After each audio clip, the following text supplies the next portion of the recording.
আসসালামু আলাইকুম সুপ্রিয় শিক্ষার্থীবৃন্দ। জাতীয় বিশ্ববিদ্যালয়ের অনলাইন ক্লাসে আমি গাজী মোহাম্মদ গোলাম সোহরাব হাসান, সহকারী অধ্যাপক গণিত বিভাগ, কুমিল্লা ভিক্টোরিয়া সরকারি কলেজ। আবারও তোমাদের স্বাগত জানাচ্ছি কমপ্লেক্স অ্যানালাইসিস ক্লাসে। আমরা মোটামুটি কমপ্লেক্স অ্যানালাইসিসের প্রায় শেষ পর্যায়ে চলে এসেছি। আমরা কন্ট্রোল ইন্টিগ্রেশন আলোচনা করছিলাম। গত ক্লাসে আমরা আলোচনা করেছি কন্ট্রোল ইন্টিগ্রেশনের সেমি সার্কেল এর এই ধরনের কন্ট্রোল ইন্টিগ্রেশন বা ইউনিট সার্কেল বা একক বৃত্ত বরাবর কন্ট্রোল ইন্টিগ্রেশন এগুলা নিয়ে আমরা আলোচনা করেছি। আমরা তারই ধারাবাহিকতায় আজকে আমরা কন্ট্রোল ইন্টিগ্রেশনের আরো কিছু জিনিস আমরা দেখব। এখানে আমরা উপরে দেখতে পাচ্ছি জর্দানের লেমা। এটা খুব ইম্পর্টেন্ট, এটা অঙ্ক করার সময় আমরা এটা বারবার ব্যবহার করছি। সসীম সংখ্যক পোল ব্যতীত এফজেড ফাংশনটি যদি সর্বত্র অ্যানালাইটিক হয়, তাহলে z টেন্ডস টু ইনফিনিটি হলে এফজেড ফাংশনটি সুষমভাবে জিরোতে অবিস্তৃত হয়, তবে এটা আমরা অর্ধবৃত্ত বোঝাবো। এটা কেবল জর্দানের লেমা অনুযায়ী আমরা এটাকে অর্ধবৃত্ত বোঝাবো কখন, যদি জিরোতে যদি কনভার্জেন্ট হয়। আবার যদি এই ধরনের ইন্টিগ্রেশন থাকে তাহলে আমরা এটাকে বৃত্তের এটা দ্বারা আমরা অর্ধবৃত্তের উপরের অর্ধাংশ বোঝাবো যদি এই ধরনের ইন্টিগ্রেশন থাকে, অর্থাৎ e to the power i mz fz dz, অর্থাৎ cos x i sin x এগুলা যদি থাকে, হ্যাঁ, বা cos x cos mx i sin mx এগুলা যদি থাকে, সেই ক্ষেত্রে আমরা এই জর্দানের লেমা অনুযায়ী এটাকে আমরা ঊর্ধ্ব সেমি সার্কেলের উপরের অংশটা বোঝাবো। অথবা এই ধরনের যদি থাকে, এই যে এটা আমরা এখন বললাম মাইনাস ইনফিনিটি থেকে infinity f of x sin mx, হ্যাঁ, তাহলে এই ধরনের থাকলেও আমরা এটাকে এখানে আমরা জর্দানের অসমতা ব্যবহার করব। সো আমরা চলে যাচ্ছি প্রবলেমে। এই যে এখানে আমরা cos x dx x square plus 1 x square plus 9, তাহলে এখানে cos x dx এই ধরনের টার্ম থাকলে আমরা এখানে cos এবং sin দুটোই আমরা একসাথে ধরে নিব। তাহলে cos এবং sin দুটোই যদি ধরতে হয় তাহলে আমরা অয়লারের শর্ত অনুযায়ী e to the power ix। যাই হোক, আমরা এখানে আগে আমরা সরাসরি এটাকে fz ধরে ফেলেছি, ক্লোজ কন্ট্রোল fz হলো এটা, e to the power iz ধরেছি, x এর জায়গায় z। একই কথা, c is the contour consist of the real line from minus r to r and the large upper half circle ঊর্ধ্ব অর্ধবৃত্ত এই চিহ্ন দ্বারা ব্যাসার্ধ r। পোল বের করে ফেললাম, হর শূন্য ধরে পোল i এবং 3i নিলাম, কারণ আমার 3.14 এর মধ্যে থাকতে হবে ব্যাসার্ধ। তাহলে i এবং 3i এর মান, i এর মান যেহেতু 1 তাহলে 1 এবং 3, তাহলে i এর জন্য রেসিডিউ বের করলাম। বের করতে যেহেতু আমার z মাইনাস i, এর জন্য আমরা এটাকে ভাঙিয়েছি, ঠিক আছে। তাহলে z plus i z square plus 9, i বসিয়ে দিলাম, তাহলে কত হলো e to the power minus 1/69, ঠিক আছে। শিক্ষার্থীরা এই কাজটা আমরা এর আগেও করেছি, এই জন্য আমরা এখানে বেশি সময় ব্যয় করব না, আমরা চলে যাচ্ছি পরবর্তী স্লাইড। রেসিডিউ বের করলাম একইভাবে, যেহেতু 3i এর জন্য রেসিডিউ, সেজন্য আমরা এখানে z স্কয়ার প্লাস 9 কে ভাঙালাম, তারপরে এখানে z এর জায়গায় 3i বসিয়ে দিলাম, বসিয়ে দিয়ে আমার দিস রেজাল্ট। তো সো আমার যেহেতু আমি এটাকে ক্লোজ কন্ট্রোল এটা ধরে ফেলেছি, এই জন্য আমরা এটা equals to 2 i some of the residue লিখে, হ্যাঁ, তাহলে এটা ইকুয়ালস টু কি, এর আগের অঙ্ক তো আমরা করেছি, এটা ইকুয়ালস টু হলো মাইনাস r থেকে r fz, আর এটা অর্থাৎ রিয়েল বাস্তব রেখা বরাবর আর বৃত্তের ঊর্ধ্ব অর্ধাংশ বরাবর দুইটা সমষ্টি হলো ক্লোজ কন্ট্রোল, যার মান হলো 2 i into sum of the residue. তো রেসিডিউ বের করে এখানে বসিয়ে দিলাম, মানে ওই অঙ্কটাই জাস্ট একটু আগের কাজটা পরের কাজটা আগে এইভাবে করলাম। তো এখন যেহেতু আমরা তার আগের অঙ্কে কিন্তু আমার sin x cos x ছিল না, সেই জন্য আমরা e to the power iz লাগে নাই। এখন যেহেতু আমাদের এখানে e to the power mx এই ধরনের টার্ম আসছে, সেই জন্য আমরা এই fz যেটা, সেখানে আমরা z tends to infinity fz, এটা যদি আমার জিরো হয় বা জিরোতে কনভার্জেন্ট হয়, জিরো যদি হয়, ইন্টিগ্রেশনটা যদি এই ধরনের ফাংশন হয়, ফাংশনটা তাহলে জর্দান লেমা অনুযায়ী যেহেতু এটা শূন্য তাহলে এটাও শূন্য। তাহলে ইন্টিগ্রেশনের এই পার্টটা শূন্য হয়ে গেল, তাহলে রইল কি এই পার্টটা। তাহলে এটাকে আমরা কি ধরেছি, এই যে e to the power ix by x square plus 1 x square plus 9। যাক, এই অঙ্কে আমরা একটু আগে পরে হয়েছে কাজটা, আমরা পরের অঙ্কে এটা আবার সাজিয়ে করব, সিরিয়ালি করব, একই নিয়মে আমরা কোন কাজটা করে কোন কাজটা। তাহলে এটা এবং এটা ইকুয়ালস টু এটা, সো এখন আমি মান বের করব, এটা equals to sum of the residue. So this equals to sum of the residue. তাহলে e to the power ix এর পরিবর্তে আমরা cos প্লাস i sin, আমাকে বের করতে বলেছে cos, এইজন্য আমরা রিয়েল পার্টটা নিব। যদি বলতো sin x বাই এত, তাহলে আমরা ইমাজিনারি পার্টটা নিতাম। তো সেই ক্ষেত্রে আমার ইমাজিনারি পার্টের মানটা হতো 0, যেহেতু আমার i যুক্ত কোনো টার্ম আমার ডান সাইডে নেই। ঠিক আছে? তাহলে শিক্ষার্থীরা আমরা কি শিখলাম এই প্রবলেমটা থেকে, যদি আমার cos x এবং sin x থাকে তাহলে আমরা e to the power ix ধরে তারপরে আমার এই কন্ডিশনটা এই অনুযায়ী আমার যদি 0 হয় তাহলে আমার জর্দানের লেমাটা ব্যবহার করব। তার মানে আমার ঊর্ধ্ব অর্ধবৃত্ত বরাবর ইন্টিগ্রেশনের মান 0। ঠিক আছে? ওকে, চলে যাচ্ছি আমরা পরবর্তী স্লাইডে। এই যে একই আরেকটা প্রবলেম, একটু ভালো করে লক্ষ্য করি। এর আগে ছিল cos x, এখানে হলো x sin mx। তো যেহেতু আমার cos এবং sin আছে সেজন্য আমরা এটাকে এই ফরম্যাটে লিখলাম। তাহলে এটাকে নাম দিলাম কি, x e to the power I mx divided by x square plus a square। তাহলে ওই অনুযায়ী আমরা z e to the power I m z square plus a square, and c is the contour consist of the real line minus r থেকে r and the large upper half circle। একই জিনিস। তাহলে আমরা ওইভাবেই আগের মতো সাজিয়ে লিখলাম, ঊর্ধ্ব অর্ধবৃত্ত বরাবর ইন্টিগ্রেশন প্লাস মাইনাস r থেকে r পর্যন্ত fx dx equals to close contour c fz dz। ঠিক আছে? তাহলে equals to 2 pi I sum of the residue, যেহেতু আমার limit z tends to infinity fz কত, z into z square plus a square divided by z square plus a square। তাহলে function of z টা কি আমার, e to the power I mz fz, যেখানে fz আমি ধরে নিছি এটা। তাহলে এই ধরনের ফাংশন যেহেতু, সেই ক্ষেত্রে আমরা কি করব, এই যে fz টা z বাই এইখানে আমরা limit z tends to infinity ধরব। তার আগের অঙ্ক আমরা এই কাজটা করেছি, z tends to infinity বসাইলে তাহলে আমরা লিমিটটা বসাবো কোথায়, fz। ঠিক আছে?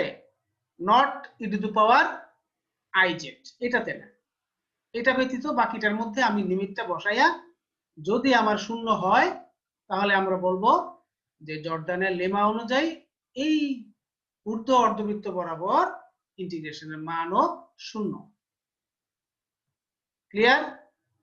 এখন আমরা চলে যাচ্ছি, যেহেতু আমার এই ইন্টিগ্রেশনটা 0, তাহলে রইল কি শুধু এই অংশটা equals to 2 pi i residue. তো সো আমার রেসিডিউটা এখন বের করব। তার আগের অঙ্ক অবশ্য আমরা আগে এই রেসিডিউটা বের করে ফেলেছি, এখানে আমরা রেসিডিউটা পরে বের করছি। তাহলে আমরা ছবিতে দেখতে পাচ্ছি i এবং শুধু প্লাস i, যেটা এটা আমার বৃত্তের ভিতরে। So z equals to i a inside c। তো তাহলে আমার residue of minus i a equals to 0। তাহলে এই রেসিডিউটা আমার 0। তাহলে শুধু আমার i এর জন্য রেসিডিউটা বের করে নিই। দেখো, এটা সিম্পল কাজ, বসিয়ে দিলাম। i a বসিয়ে দিলে নিচে হলো 2i a আর উপরে হলো i স্কয়ার ma। তো তো so e to the power minus ma by 2। তো যেহেতু আমার এটার মান তো শূন্যই, তো সো আমরা এখানে ইকুয়ালস টু এটা equals to 2 pi i into sum of the residue. তো residue sum of the residue করার পরে দেখলাম যে এখানে আমার শুধু i যুক্ত টার্ম আছে, অর্থাৎ বাস্তব সহগটা শূন্য। সো আমরা এটাকে দুই ভাগ করে নিলাম, ভাগ করে এখন যদি আমার ফলাফলে যদি আমার এটা চাই, অঙ্ক যদি আমার এটা চাই, তাহলে আমরা বলবো শূন্য। যেহেতু আমার এই অংশটা চেয়েছে, তো সো আমরা ইকুয়েটিং দ্য ইমাজিনারি পার্ট, আমরা পাই e to the power minus m। So শিক্ষার্থীরা আমরা একটু আবার রিভিউ করি। এই ধরনের টার্ম থাকলে e to the power i mx ধরতে হয়, cos প্লাস i sin দুটেই ধরতে হয়।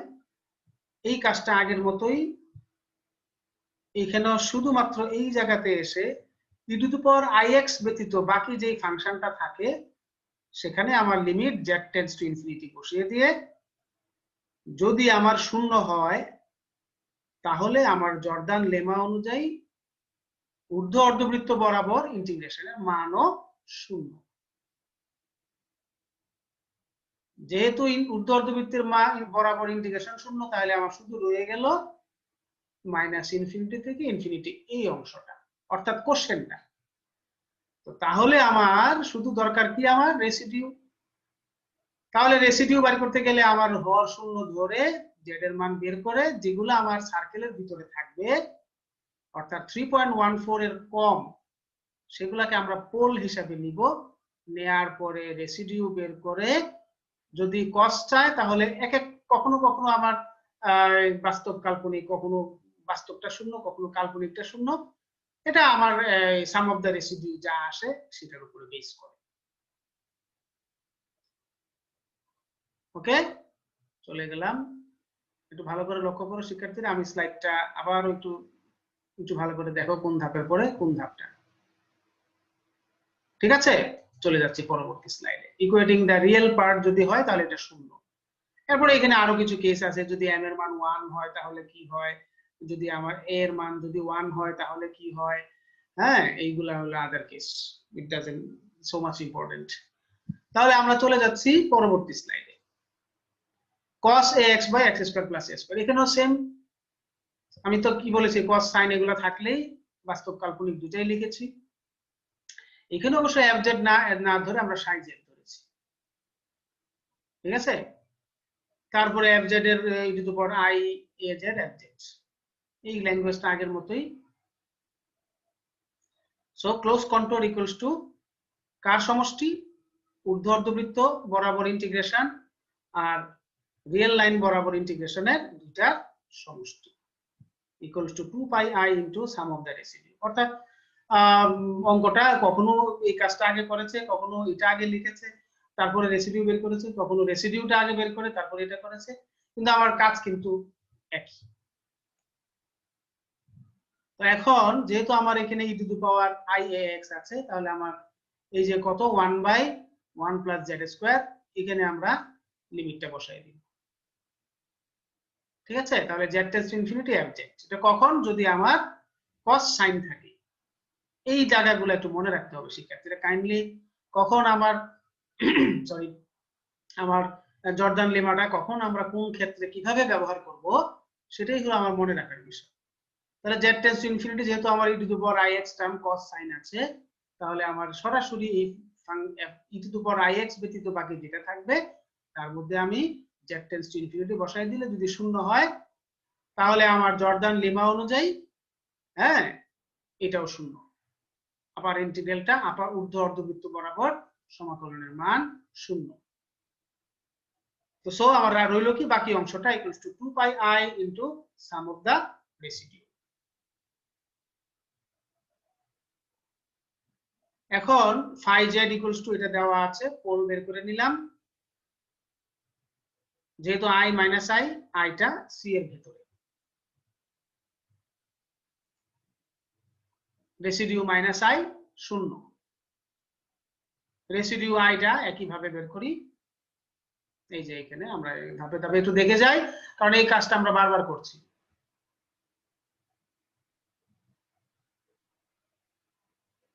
ঠিক আছে, e to the power minus a by 2i. So 2 pi I into sum of the residue. তাহলে কি পেলাম? pi e to the power minus a. বাস্তব কাল্পনিক এটাকে আলাদা করে নিলাম। এখানে ওই আইটা উঠে নাই, আইটা তোমরা দিয়ে নিবি, এখানে আইটা আমি দিতে ভুলে গেছি। তো সো আমার রেজাল্ট চেয়েছে cos x, সো বাস্তব অংশটা নিব, আর এখানে কাল্পনিক সহগ 0। তাহলে এটা হলো পাই ই টু দ্য পাওয়ার মাইনাস এ, যেহেতু মাইনাস ইনফিনিটি থেকে ইনফিনিটি 2 দ্বারা গুণ করে 0 থেকে infinity. cos ax by x square plus 1, this is the result. এখানে একটা মন্তব্য দিয়েছি, যদি আমার কাল্পনিক সহগ চাই তাহলে সেটা 0, ঠিক আছে। তারপরে 2 দ্বারা গুণ করে 0 থেকে ইনফিনিটি। অর্থাৎ আমার যদি cos x না হয়ে এখানে যদি sin x হতো, তাহলে আমরা ঠিক এই প্রসেসেই আমরা অঙ্কটা করতাম, হুবহু এই অঙ্কটাই করতাম sin x থাকলে। তাহলে আমার শিক্ষার্থীরা, আমার এখানে অঙ্ক কিন্তু এখানে 1 এর ভিতরে 2, sin x থাকলে আবার তুমি এই অঙ্কটাই করে শুধু এইখানে এসে ইউ হ্যাভ টু কমেন্টস যে আমি কাল্পনিক সহগ নিয়ে পাই এত ইকুয়ালস টু 0। আশা করি শিক্ষার্থীরা তোমরা মোটামুটি জর্ডানের লেমা কখন ব্যবহার করে সাইন কস থাকলে কখন হয়, এটাও কিন্তু সাইন কস থাকলেই যে এখানে আবার x এর ফাংশন থাকতে হবে, এবং সাইন কস থাকলে এখানে যদি আবার it's a function of x, দেন এটা আমার কি x এর ফাংশন হলে আমার এটা অর্ধবৃত্ত। আর যদি সাইন থিটা কস থিটা হয় তাহলে পূর্ণবৃত্ত। ঠিক আছে, মনে থাকবে তো এই জিনিসগুলা। সাইন কস থাকলে কিভাবে জর্ডানের লেমা ব্যবহার করে এটা আমরা একটু দেখে নিলাম। ঠিক আছে, পরবর্তী স্লাইডে নতুন একটা জিনিস, integration round the contour indented by semicircle, খাঁজ কাটা কন্ট্যুর। এটা একটু সবাই এইটাকে একটু ভয় পায় যে খাঁজ কাটা কন্ট্যুর, এটা বুঝতে অনেকের একটু প্রবলেম হয়। এখানে বলেছে যখন ব্যতিক্রমী বিন্দু সমূহ এক অক্ষের উপর অবস্থান করে তখন ওই পোলগুলোকে ঊর্ধ্ব বৃহৎ অর্ধবৃত্তের বাইরে রাখার জন্য, অর্থাৎ সিঙ্গুলার পয়েন্টগুলো যদি আমার এক অক্ষের উপরে থাকে তাহলে ওই পোলগুলোকে, যেই পোলের জন্য আমরা সিঙ্গুলার পয়েন্ট পাবো, ওগুলাকে আমরা ওই ঊর্ধ্ব বৃহৎ অর্ধবৃত্তের বাইরে রাখার জন্য এই পোল সমূহকে কেন্দ্র করে, ওই যে পোলগুলো আমরা পাবো তাকে কেন্দ্র করে ছোট আরেকটা ক্ষুদ্র অর্ধবৃত্ত আমরা ডিফাইন করব। তারপরে আমরা কি করব, এই ঊর্ধ্ব অর্ধবৃত্ত আর এই ক্ষুদ্র অর্ধবৃত্ত সমূহের পরিধি বরাবর কন্ট্রোল নিব। তাহলে আমরা সিঙ্গুলার পয়েন্ট যদি এক অক্ষের উপর অবস্থান করে তাহলে ওই পয়েন্টগুলোতে একটা ছোট ছোট আমরা অর্ধবৃত্ত কনসিডার করব। তারপরে আমরা ওই ছোট অর্ধবৃত্ত আর বড় অর্ধবৃত্ত দুইটাকে একত্র করে আমরা কন্ট্রোল ইন্টিগ্রেশনটা করব।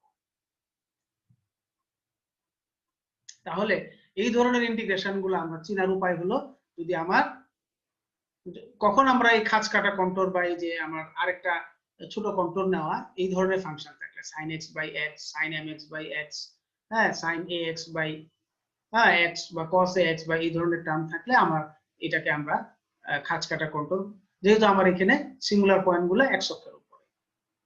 ঠিক আছে, তাহলে এখানে আমরা এই একই কাজ sin x by x বা cos x by x থাকলে যে কোনো একটা থাকলে আমরা এটাকে e to the power ix এর ফরম্যাটে নিয়ে যাব।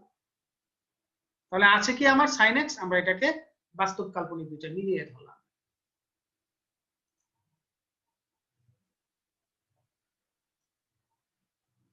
তাহলে শিক্ষার্থীরা একটু লক্ষ্য করি, ক্লোজ কন্ট্যুর fz dz এর মান নির্ণয় করতে হবে। fz হলো এটা, c একটি কন্ট্যুর -8 থেকে 8 পর্যন্ত একই কথা। এখন আসো উপরের অর্ধাংশ এটা এবং z = 0 বিন্দুতে, z = 0 বিন্দুতে যেহেতু আমার ফাংশনটা কি নিচে কত শুধু z, তাহলে আমার পোল কত z = 0 না, 0 বিন্দুতে আর ব্যাসার্ধ বিশিষ্ট ক্ষুদ্র বৃত্তের, তাহলে ক্ষুদ্র বৃত্তটা কোথায় নিব, z = 0 বিন্দুতে। আর ব্যাসার্ধ বিশিষ্ট ক্ষুদ্র বৃত্তের উপরের অর্ধাংশ CR দ্বারা খাঁজ কাটা অংশ সমন্বয়ে গঠিত, তাহলে এই হলো আমার খাঁজ কাটা CR। তাহলে আমি রেসিডিউ আমার ইন্টিগ্রেশন করব এই বড় এই উপরেরটা এবং এই CR বরাবর। ঠিক আছে, এই ঊর্ধ্ব অর্ধবৃত্ত এবং এই ক্ষুদ্র অর্ধবৃত্ত বরাবর আমরা ইন্টিগ্রেশন করব। তাহলে close control fz dz = 2 pi I sum of the residue। তাহলে এই ক্লোজ কন্ট্রোলটা কার কার সমন্বয়? তাহলে -r থেকে ছোট r পর্যন্ত, ছোট r এই যে স্মল r এটা বরাবর আবার খাঁজ কাটা কন্ট্রোল cr, প্লাস আবার এই স্মল r থেকে ক্যাপিটাল R পর্যন্ত, প্লাস এই বাহিরের অর্ধবৃত্ত বরাবর ইন্টিগ্রেশনটা। তাহলে এখানে কয়টা ধাপ হলো? 4টা। -r থেকে 0, সরি -r থেকে ক্যাপিটাল R থেকে স্মল r পর্যন্ত, তারপরে এই যে স্মল কন্ট্রোল, তারপরে প্লাস r থেকে স্মল r থেকে ক্যাপিটাল R পর্যন্ত আরেকটা ইন্টিগ্রেশন, তারপরে হলো আমার এই বাইরের ইন্টিগ্রেশন। তাহলে আমার মোট 4টা ধাপ।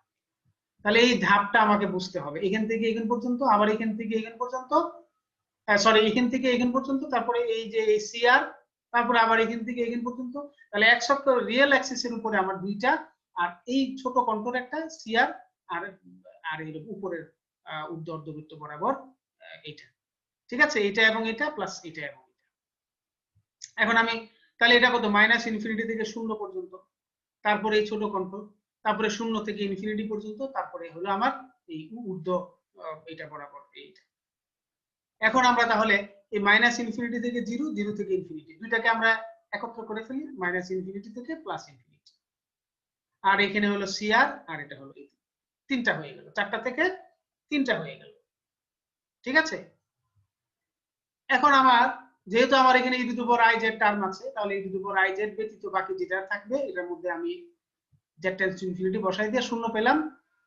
তো সো আমার জর্দানের লিমা অনুযায়ী এই ইন্টিগ্রেশনের মান 0। তাহলে খেয়াল করো আমার এটা কিন্তু 0 হয়ে গেল, রইল কি এই দুইটা। আচ্ছা, এখন z tends to infinity 0, zfz Cauchy residue theorem অনুযায়ী আমরা কি পেলাম? z e to the power iz by z, এটার মান কত পেয়েছি? 1। তাহলে আমরা একটু পিছনে চলে যাই, ওখানে আমরা এই কথাটা অ্যাড করেছি যে limit r tends to 0 fz dz equals to aia into θ2 - θ1। আমরা একদম গত ক্লাসেও 12 নম্বর ক্লাসেও আমরা এটা বলেছি যে limit r tends to 0 integration fz dz equals two ia, এটা হলো কনস্ট্যান্ট, ইনটু θ2 - θ1। তো সো এখান থেকে আমরা a এর মান হলো 1, i হলো -i, আপার লিমিট পাই থেকে 0, পাই থেকে 0। তাহলে এই মান বের করে নিলাম। তাহলে আমার এটার মান কত? cr এর মান কত হইলো? এই ছোট কন্ট্রোলের মান কত হইলো? -i পাই। ঠিক আছে, সো 2 নাম্বার ইকুয়েশন থেকে আমরা এটা এবং এটার মান পেলাম, আর এটা তো 0 হয়ে গেছে। তো সো আমার -ইনফিনিটি থেকে ইনফিনিটি fx dx আর cr ইন্টিগ্রেশন ছোট কন্ট্রোল বরাবর ইন্টিগ্রেশনের আমার মান হলো -i পাই। তো সো এখান থেকে আমরা কি পেলাম? এত ইকুয়ালস টু পাই i। তারপরে এখানে e to the power ix এর পরিবর্তে বসিয়ে দিলাম, বসিয়ে দিয়ে বাস্তব কাল্পনিক আলাদা করে, এরপর এটা সিম্পল ব্যাপার, এরপর 2 দ্বারা গুণ করে দিলে, হ্যাঁ, 0 থেকে ইনফিনিটি। তাহলে শিক্ষার্থীরা আমার এখানে দুইটা জিনিস মনে রাখতে হবে।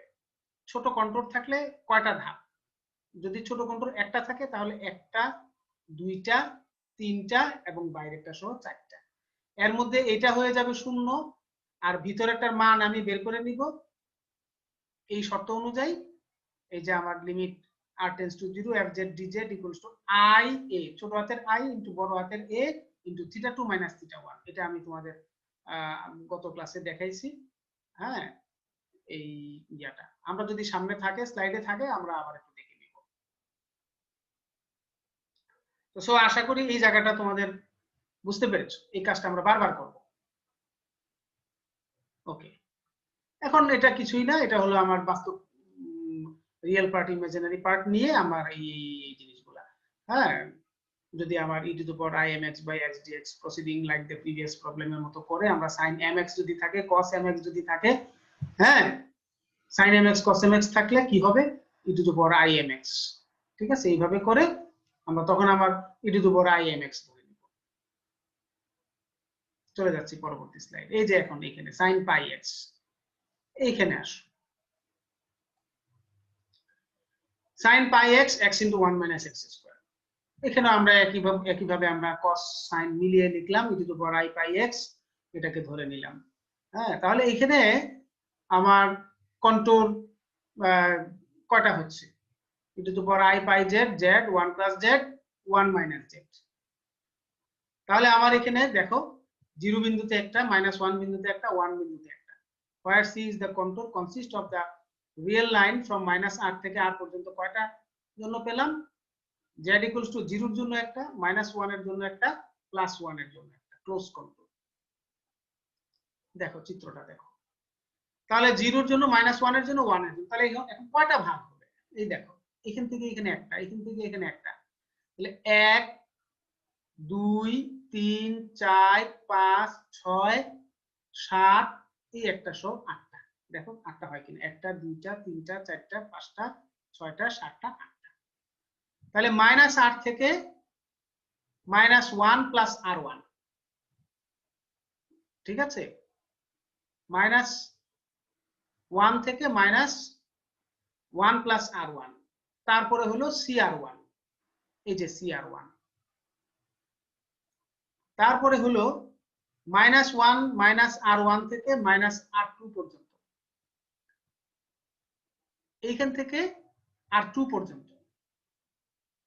তাহলে আমার এটা হলো fx, তারপরে হলো cr2 এই কন্ট্রোলটা, তারপরে হলো r2 থেকে 1 r3 পর্যন্ত, r2 থেকে 1 r3 পর্যন্ত, তারপরে আবার এই r3 কন্ট্রোল যেটা, তারপরে 1 r3 থেকে এই যে বড় ক্যাপিটাল R পর্যন্ত, তারপরে হলো আমার বাইরের এই ইন্টিগ্রালটা, হ্যাঁ, ঊর্ধ্ব অর্ধ বৃত্ত বরাবর। তাহলে 8টা পার্ট হলো, এখান থেকে এখানে একটা, এখান থেকে এখানে 2টা, এখান থেকে এখানে 3টা, এখান থেকে এখানে 4টা, এখান থেকে এখানে 5টা, এখান থেকে এখানে 6টা, তারপরে প্লাস আর পর্যন্ত 7টা, আর বাইরের একটা 8টা। তাহলে শিক্ষার্থীরা এই জায়গাগুলো লিমিটটা -r থেকে -1 প্লাস r1, তাহলে অ্যাকচুয়ালি জিনিসটা কি, -1 r1 কমন নিয়েছে, তাহলে এরপরটা কি, ছোট কন্ট্যুর, তারপরে আবার r1 থেকে r2 পর্যন্ত cr2 বরাবর ছোট কন্ট্যুর, আবার r2 থেকে 1 r3 পর্যন্ত আবার cr3 বরাবর ছোট কন্ট্যুর, তারপরে 1 r3 থেকে ক্যাপিটাল R পর্যন্ত, তারপরে হলো আমার বাইরের এইটা বরাবর ইন্টিগ্রেশন। এখন তাহলে এটা কি -ইনফিনিটি থেকে -1, তারপরে এটা -1 থেকে 0, তারপরে এইটা, এরপরে 0 থেকে 1, তারপরে এই ছোট কন্ট্যুর, তারপরে 1 থেকে ইনফিনিটি, তারপরে হলো আমার এটা।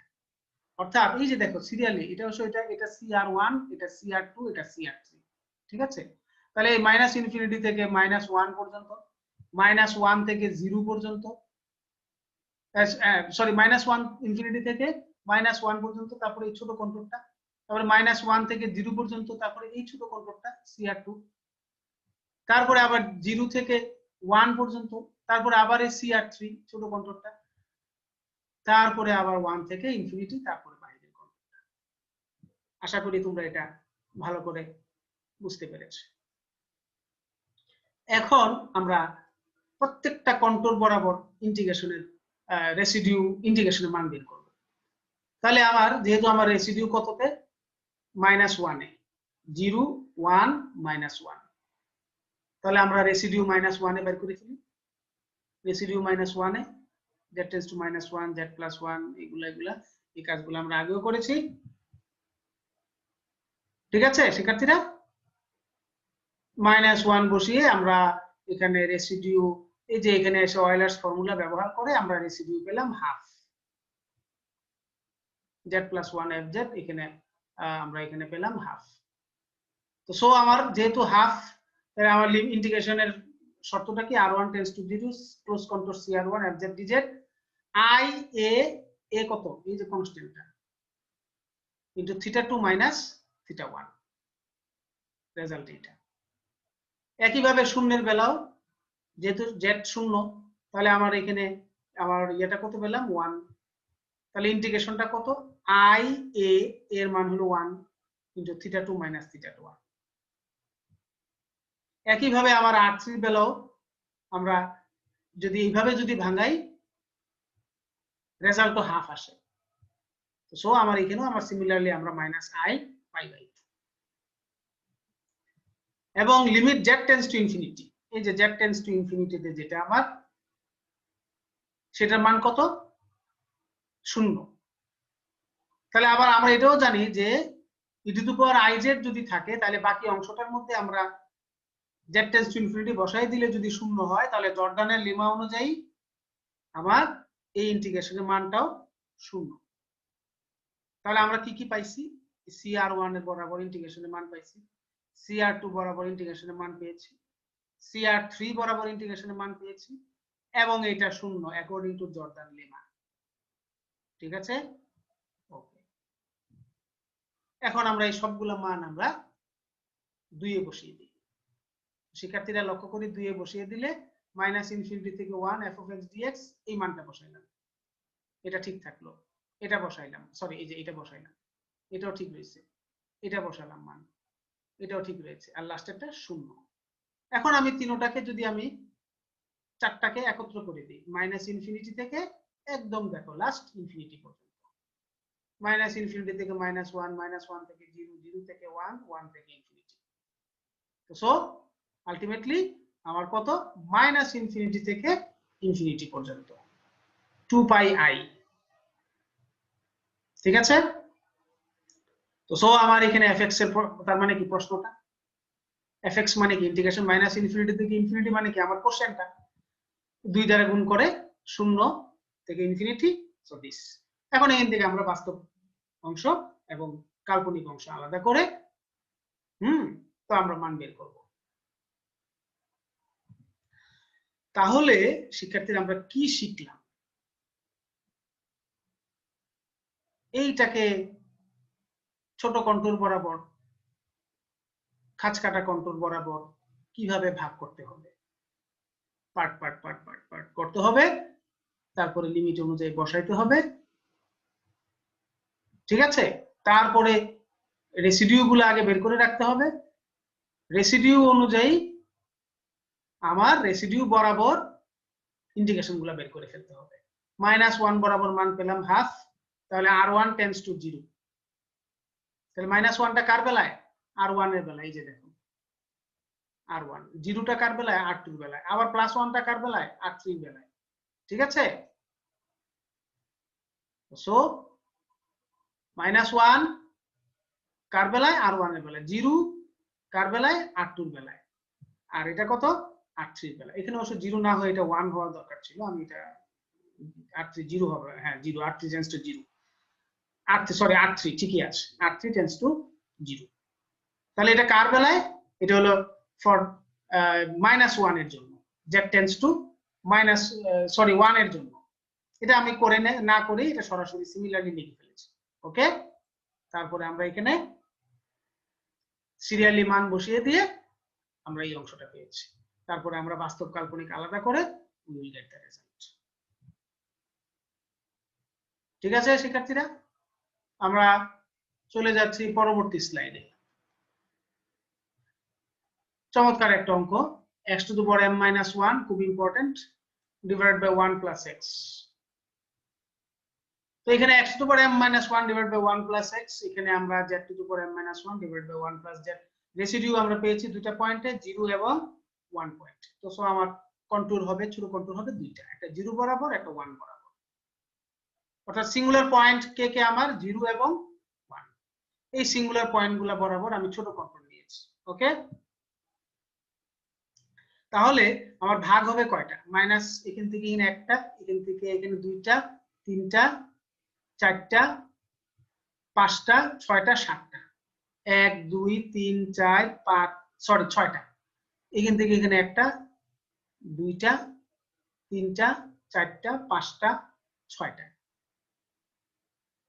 আচ্ছা, এখানে অবশ্য হ্যাঁ 6টা হবে। তাহলে শিক্ষার্থীরা আমরা -8 থেকে এখান পর্যন্ত -8, তারপরে CR1, তারপরে R1 থেকে 1 - R2, তারপরে CR2, তারপরে 1 + R2 থেকে ক্যাপিটাল R পর্যন্ত, এরপরে আর নাই আমাদের। এখানে এসে শেষ। তারপরে কি আমার ঊর্ধ্ব অর্ধবৃত্ত বরাবর ইন্টিগ্রেশনটা।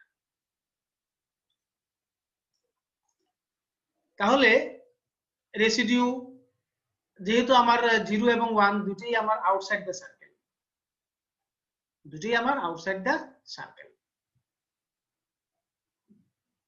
ঠিক আছে? তাহলে যেহেতু আমার দুটোই আউটসাইড দ্য সার্কেল, তাহলে আমার রেসিডিউ 0।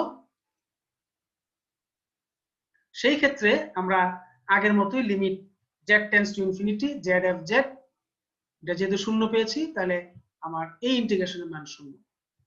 আর বাকিগুলোর বেলায় আমরা কি z টেন্ডস টু 0 এর জন্য zfz বসিয়ে আমরা যদি 0, তাহলে এই i a যেহেতু কনস্ট্যান্টের মান 0, i a into θ2 minus θ1।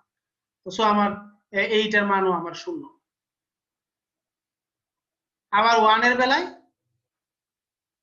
z minus 1 fz, তো z to the power m by 1 minus z, এখানে আমার রেজাল্ট পেলাম -1। তো সো i a এর মান হলো -1, θ2 মাইনাস θ1 i পাই। তাহলে শিক্ষার্থীরা আমরা এই ইন্টিগ্রেশনের মান 0 পেয়েছি। এইখানে আমরা r1 cr1 r1 বরাবর, এটা অবশ্য cr1 হওয়া উচিত ছিল 0, এবং cr2 এটাও 0, সরি i পাই, cr2 হলো i পাই। তাহলে আমরা এই সবগুলা মান এখানে যদি বসিয়ে দেই তাহলে আমার কি আসতেছে, থাকছে কি -ইনফিনিটি থেকে 0, 0 থেকে ইনফিনিটি, এটা 0, এটাও 0, দুটেই 0 এসেছে, আর এটা i পাই, ঠিক আছে? তাহলে এটাও 0, এটাও 0, তাই শুধু এখানে রইল কি i পাই। এখানে fx এটা রয়েছে, এটা রয়েছে, আর এগুলা একটা 0 হয়ে গেছে, আর একটা আমার i পাই, দুইটা 0 একটা i পাই। তাহলে আমার এই লিমিটটা কত, -ইনফিনিটি থেকে infinity f of x dx। তো শিক্ষার্থীরা আমরা fx -ইনফিনিটি থেকে 0, x to the power m - 1 1 - x দুটাকে একসাথে লিখলাম -i পাই।